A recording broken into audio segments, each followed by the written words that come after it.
Alors on parlait de personnes inspirantes, impliquées.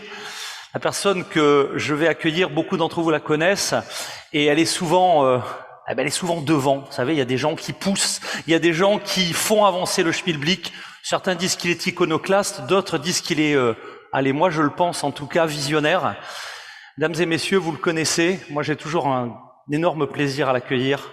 C'est Emmanuel François, le président de la SBA, mesdames et messieurs.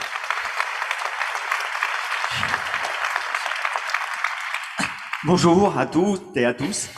C'est avec beaucoup d'émotion que je suis ici. Merci, Monsieur le Premier maire adjoint Jean-Baptiste Gastine, pour cet accueil.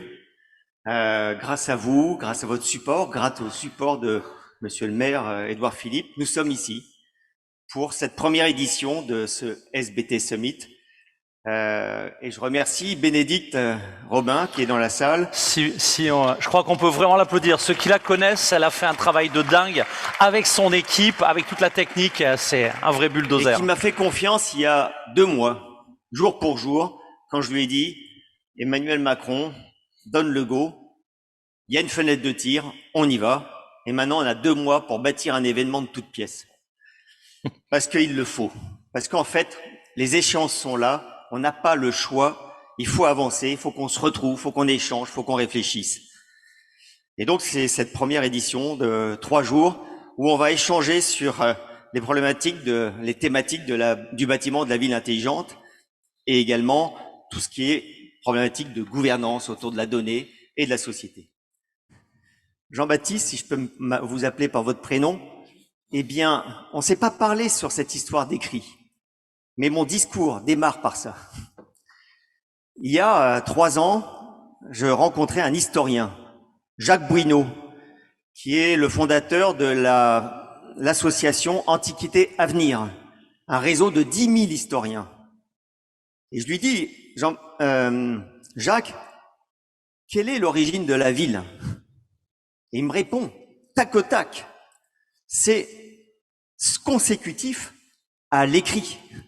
À l'arrivée de l'écrit, et l'humanité s'est regroupée en ville, dans une ville, pour asseoir son pouvoir politique et religieux.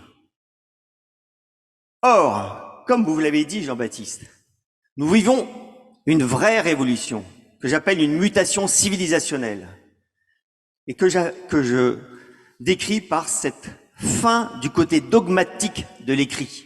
Le rapport qu'on a à l'écrit qui est dogmatique, ce qui est écrit est figé, statique. Et on voit bien qu'aujourd'hui, c'est en train de changer. Ce que je vous dis, c'est quelque chose de personnel, mais que je partage avec un certain nombre de personnes. Et quand on a compris ça, on comprend qu'on rentre dans une nouvelle civilisation, qui n'est plus justement cette civilisation du dogme de l'écrit. La civilisation occidentale, qui a fait la démocratie, qui a fait les villes, qui a généré aussi les religions de l'écrit, qui a généré tout ce qui est autour de ce côté dogmatique de l'écrit, qui est statique, figé. Or, aujourd'hui, nous rentrons dans une société hybride, beaucoup plus agile, en mouvement permanent. Et quand vous discutez avec vos enfants, notamment ceux qui ont 16 ans aujourd'hui, ils vous diront « Mais papa, il n'y a plus de règles, il n'y a plus de code !» Parce qu'effectivement, ils ont un autre rapport à l'écrit, un rapport dynamique. On réécrit l'histoire tous les jours. Mais c'est fondamental. Il y a peu de temps, j'en discutais encore avec Geneviève Boucher, qui sera là dans 2 jours. Et je lui raconte ça. Elle me dit, mais Emmanuel, t'as raison. Parce que la conséquence, c'est qu'on passe d'une société sédentarisée, qui s'est sédentarisée justement avec l'apparition de l'écrit, vers une société hybride, nomade. Mais c'est fondamental. C'est notre société, c'est l'organisation de nos villes, des bâtiments, de nos territoires qui est en train de changer. Et cette notion d'écrit, ce rapport à l'écrit, c'est le ciment même de notre société qui s'effrite et qu'on doit repenser. Qu'on doit repenser autour du numérique, de cette gestion de la donnée. C'est pourquoi, effectivement, j'ai poussé à organiser cet événement maintenant. Parce que, effectivement, la donnée est au cœur de ces transitions. Le numérique est au cœur de ces transitions. Et les positions que l'on va prendre dans les années qui viennent, voire les mois qui viennent, vont être impactants pour l'organisation même de notre société. Aujourd'hui, on voit bien que toutes les activités humaines sont en train de changer. C'est bien le résultat de cette mutation. On ne travaille plus comme avant. On n'éduque plus comme avant. On n'enseigne plus comme avant. On ne se meut plus comme avant. On ne se loge plus comme avant. On ne cultive plus comme avant. On ne produit plus comme avant. Tout est en train de changer. Or, les villes, les bâtiments sont figés. Le costume est au rôte étriqué. Il ne nous va plus. On s'en rend compte tous les jours. Et donc, il faut reconstruire la ville, repenser notre urbanisme, l'aménagement des territoires. C'est un chantier gigantesque, énorme.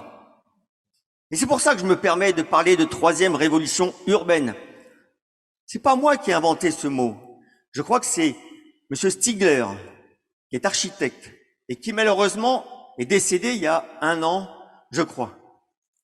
Mais il m'a inspiré et je me suis permis de reprendre ces mots pour les décliner à l'heure actuelle. Il faut donc repenser complètement nos bâtiments, nos villes, notre mobilité, pour les adapter à ces nouvelles activités, nouveaux usages. Mais au-delà, on est percuté par des défis majeurs, inédits dans l'histoire de l'humanité. 6 défis, pour moi. Le défi démographique. J'irai pas trop dans les détails parce que j'ai plus beaucoup de temps, mais ça sera demain pour ceux qui peuvent. Donc le défi démographique majeur. Le défi environnemental, vous le connaissez, c'est le réchauffement climatique, mais pas que. C'est également la pollution. Pollution des sols, pollution de l'air, pollution de l'eau, pollution des sous-sols, de la chaîne alimentaire. Le défi économique.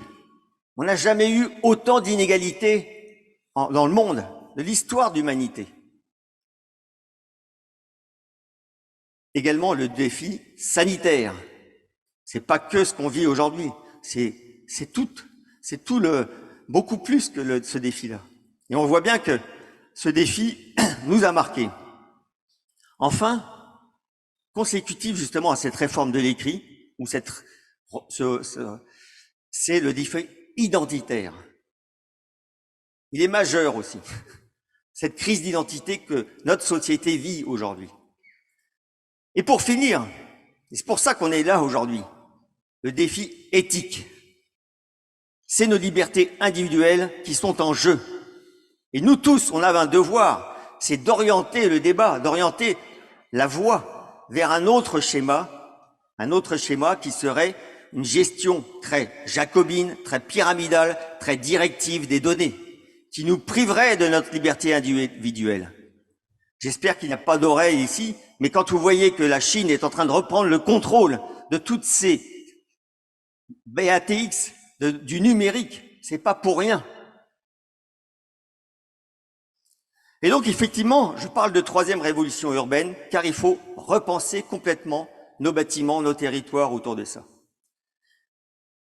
Ça commence par repenser les bâtiments hybrides, multi-usages. Aujourd'hui, comme je vous le dis, ils sont figés. Eh bien, il faut des bâtiments beaucoup plus adaptables, des hubs et des satellites.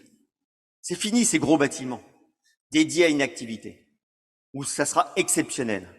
Il faut repenser la mobilité décarbonée, beaucoup plus douce. Il faut repenser les villes, beaucoup plus sobres,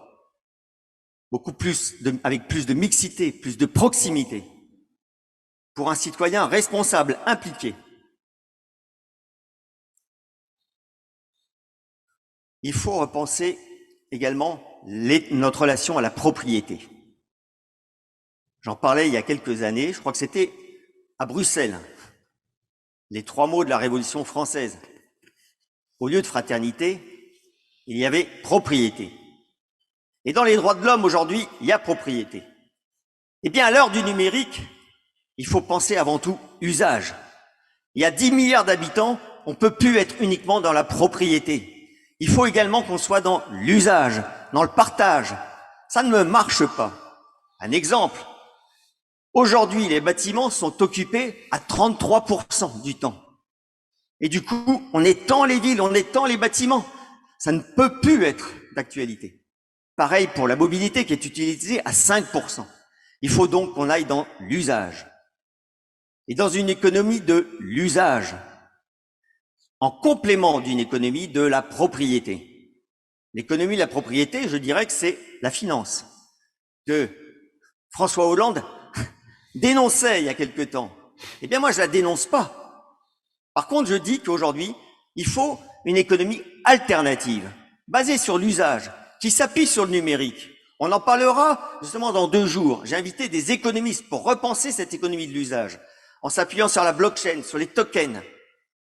Et comment aller vers une économie inclusive, contributive, qui intègre toutes les contributions, et non pas numéraires uniquement, mais également physiques, intellectuelles, quelles qu'elles soient.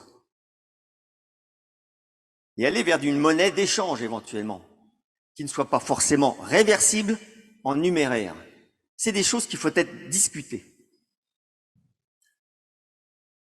Enfin, je parle de commun. Effectivement, on commence à en parler, on va en parler. Mais si vous voulez, quand on parle d'usage, économie de l'usage, ben forcément, il faut qu'on aille vers beaucoup plus de commun.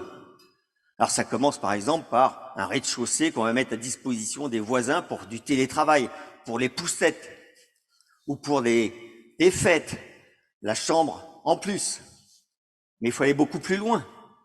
Ça peut être des réserves d'eau, ça peut être des réserves d'énergie, ça peut être de la mobilité, ça peut être des espaces dans la ville. Je pense que la ville de demain doit avoir au moins 25 à 30%, voire plus de commun, avec une économie qui se développe. Ça veut dire que c'est des nouvelles sociétés, des nouvelles entreprises qui doivent penser avec du service autour de ces communs. Et il faut avoir le courage de passer ce cap. Il faut que les politiques nous engagent, nous accompagnent dans cette mutation, parce que c'est des mutations aussi juridiques, réglementaires. Enfin, on voit bien que la donnée est au cœur. Et donc, il faut travailler comment collecter cette donnée. C'est pour ça qu'on parle à la SBA d'infrastructure numérique.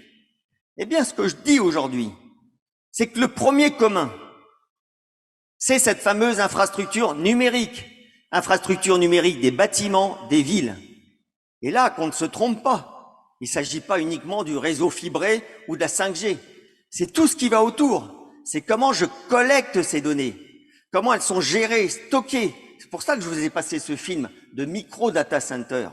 C'est plutôt ça l'infrastructure numérique. Et comment on l'organise à l'échelle d'un bâtiment, d'un quartier, d'une ville, d'un territoire. Mais aujourd'hui, il faut regarder le monde avec d'autres lunettes. Et donc, je conclurai là-dessus. Et c'est mon appel, l'appel du Havre. C'est de dire aujourd'hui, ici, au Havre, eh bien, il y a plus de 200 ans, la France a été à l'origine des droits de l'homme.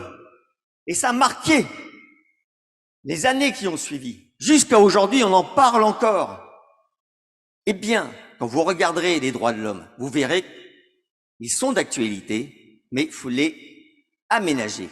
À l'heure du numérique, il faut parler des droits de l'homme et des devoirs de l'homme en lien avec le bien commun. Il faut repenser cette démocratie qu'aujourd'hui, qui est malade. Même Joe Biden en parle. Il invite tous les dirigeants à réfléchir sur la démocratie. Mais bien entendu, cette démocratie qui a été pensée sur un écrit dogmatique, il faut la repenser sur un écrit agile. C'est pas simple, une démocratie participative, comme on voudra. Eh bien, c'est des sujets qu'on va traiter, qu'on peut discuter pendant ces 3 jours. Mais en tous les cas, ce que j'entends, c'est que cet appel démarre sur une vraie réflexion, et ça sera l'objet, ce 2 septembre, de cette réflexion qu'on aura avec certains experts, avec comme objectif la rédaction d'un manifeste, le manifeste du citoyen du XXIe siècle. Merci à vous tous.